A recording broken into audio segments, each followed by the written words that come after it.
Hello, my name is Joanne, and we're going to be talking about the cell cycle. We will be talking about the cell cycle, kinases, most importantly, cyclin-dependent kinases. We're going to talk about what cyclins are and how the cell cycle is regulated through checkpoints. Mitosis and cytokinesis are two important events that occur in the M phase of the cell cycle, and the rest of the cell cycle is known as interphase. Interphase consists of G1, S, and G2. These processes allow the cell to grow, replicate, and partition its organelles in order for preparation for cell division. The G1 phase is the phase used to prepare for cell replication. The S phase is where DNA is replicated. The G2 phase is the preparation of the cell for mitosis. G1 and G2 phase are when the cell receives external and internal cues in order to divide or not. This allows for regulation of cell division and tells the cell to stop when the cell is not ready. These phases use a high amount of energy, which call for checkpoints and regulation in order for energy to be kept and not wasted. The cell will arrest or stop the cell cycle at these checkpoints that are located in G1 and G2. This control system is a network of proteins. These proteins monitor the cell's readiness for division. In order to continue cell division, the cell must pass through 3 checkpoints. The first checkpoint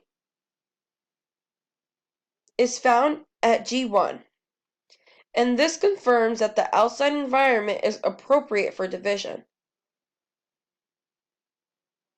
The GO phase is still highly dynamic and does normal cellular functions.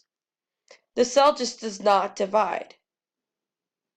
The second checkpoint is the G2 phase, and this confirms that DNA replication is complete. The last checkpoint is in the M phase that confirms that mitotic spindles are attached to sister chromatids. This checkpoint is found in anaphase. The primary mode of cyclic regulation is the use of proteins during the cell cycle. These proteins allow for phosphorylation and dephosphorylation of target proteins. Kinases and phosphatases are the enzymes that are responsible for the phosphorylation and dephosphorylation of cyclic regulation. These kinases that turn proteins on by phosphorylation are controlled by small signaling proteins called cyclins. These cyclins bind and activate kinases, which indicate that these are cyclin-dependent kinases. There are different cyclins that correspond to different phases of the cell cycle. Cyclin-dependent kinases will trigger and phosphorylate to prepare the cell for the next cell stages. For example, in G1, these cyclins will bind to kinases if the environment is appropriate in order to prepare for the S phase. This preparation involves making sure that all the proteins needed are there. These cyclins bind and activate kinases, which will trigger a biological response. If the cell is not ready for preparation, this checkpoint will not be met. And by not being met, the cyclins are not binding to the kinases. The cells are able to delay the progression of the next phase of the cell cycle if the previous stage is not complete. This occurs by cyclin-dependent kinase inhibitor proteins that bind to CDK, which has the capability of blocking the interactions between cyclins and cyclin-dependent kinases. This allows for the pausing of the cell cycle at the checkpoints. If signals favor progression, the inhibitor protein will be removed from the cyclin-dependent kinases. If the inhibitor protein is never removed, then the cell will either arrest or enter the GO phase.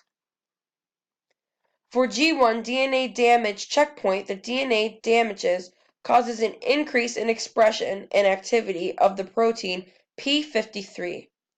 This p53 activates cyclin-dependent kinase inhibitor p21, which will bind to the G1 S cyclin-dependent kinase. And the S cyclin-dependent kinases that stops the progression in the S phase. Without p53 or p21, damaged DNA will be replicated and passed on to the next generation of cells.